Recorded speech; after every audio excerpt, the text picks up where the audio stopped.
Certainly not been an easy week for the Toledo Mud Hens in the Northwest Ohio baseball community because of what happened off the field as we welcome in Matt Melzak with the Toledo Mud Hens. And Matt, it's been a few days and it's still very raw and very fresh that we're not going to have Jim Weber in the booth anymore. Yeah, and it still is. It still hits me pretty hard. Even doing a couple of games this weekend, it was, trying to fight back that emotion so much when, someone you've worked with so closely and seen so many days, day in, day out. It's so hard to imagine calling a game or just what's going to happen tomorrow when I show up at the ballpark and see his spot next to me, and it'll still be set up like when he left the previous Sunday.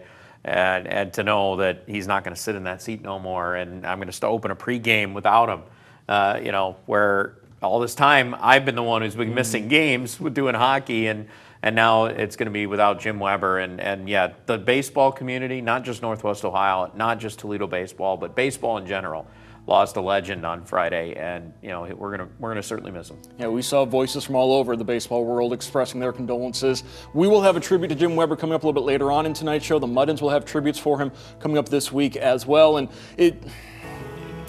it's very almost sacrilegious to say this, but the Hens perhaps gave him the best tribute over the weekend, rallying to win 3 games in Indianapolis. They did. His last call was on Thursday night when they lost 7-3, and then after that it was a 5-4 win, an 8-7 win, and a 10-8 win, and on Saturday and Sunday come from behind fashion. You would love calling those, especially Sunday when you get Trey Sweeney's 2-run shot in the top of the 9th inning to give you the lead, and then to turn around and pick up the victory. 9 out of the last 12 have gone in the win column for the Toledo Mud Hens, and they've hit a nice little stride here. Yeah, they struggled a little bit early. They gave up a lot of runs last week, 40 over 6 games, which is a lot, but found a way to split that series on the road because they scored 36 runs. So it was an offensive slugfest. You mentioned Trey Sweeney. He was one of the pieces that the Tigers got back in the Jack Flaherty deal, and in his first 3 games with the Hens, he has been smacking the ball all over Victory Field. Yeah, 500 isn't too bad. That's what he's hitting right now with the Toledo Mud Hens. He had that big homer, also had a double. He came to play right away, and you see that a lot with players that get traded over to a new organization. A lot of times they have that big spurt right away.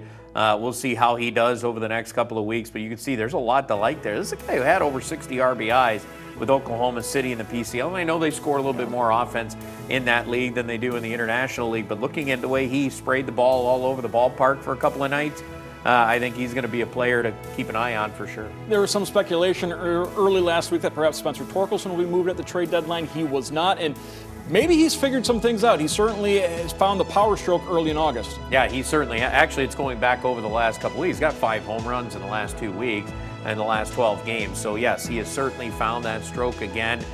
Plus hitting over 300 in that same time frame, Mark. So as long as he could continue that going, you could tell he's worked very hard, and he's out there, he is working, he's putting in that time and effort, putting in the extra effort too at first base to continue to get better there.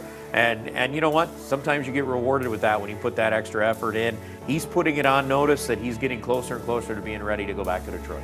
In history being made this week in Toledo as the Hens are back at home. They are hosting Jacksonville, the Jumbo Shrimp. First ever meeting because up until 2020, Jacksonville is a Double-A team, a long time of minor league baseball in Jacksonville, but they're back to Triple-A now, and this is the first time the Hens and the Shrimp go head-to-head. It is crazy to think about the fact that there are some new matchups that we're finally going to get to see, and this is one of those starting tomorrow night. And then, of course, we got the the big promotion this weekend with kind of the Harry Potter theme. Fireworks. Fireworks will be on tap as well, so it's going to be a fun time all week long. Mudhens.com for tickets. Maybe have to bring your own butterbeer for the Hens this week for Harry Potter weekend, but thank you so much, Matt Melzak. Thank you so much for all you have done for Toledo baseball. I appreciate it, Mark. Thank you.